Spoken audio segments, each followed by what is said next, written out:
Bakit po pinatay ang aircon? Paanong pinatay? Eh, buhay pa naman yun, ah. Kasi... Kasi ano? Di na humihinga. Hindi!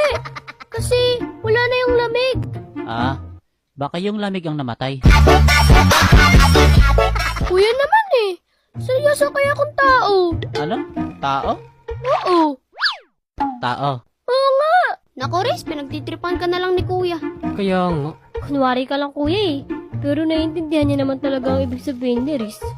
Kaya nga. Ayaw mo lang paandarin ng aircon kuya eh. Kaya nga. Laki-laki na kaya ng bills natin. Kaya nga. Kung makademand kayo, kala nyo kayo nagbabayad, ah. Kaya nga. Di naman ikaw nagbabayad. Kaya nga. Ano? Ah, wala po kuya. Wala ka dyan.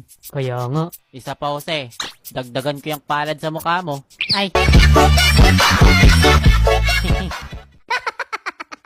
Kuya, sige na po.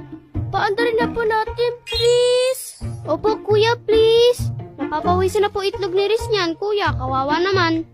Lah, bakit itlog ko? Ba't di yung sayo? Bakit? May itlog ba ako? Patawa ka. Ay! Bahala kayo dyan.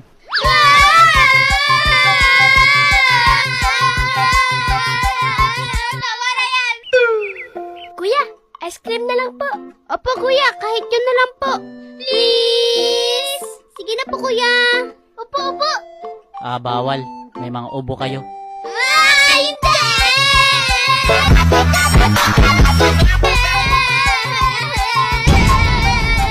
Tahimik! Ang ingay. Mabuti pa, mag-init na kayo ng tubig doon. Eh, para saan naman, kuya? Magluluto ako ng pancake. Yay! Wow. Tapos pang partner mo dun, kape. No? Eh ano pala? Milo. Eh? Kuya, Oh, bakit? gagawin mo ba yung chocolate flavor? Anong chocolate flavor? Sabi ko po, chocolate flavor. Ah, oo. Yay! Chocolate! Tara na po, kuya. Okay, tara.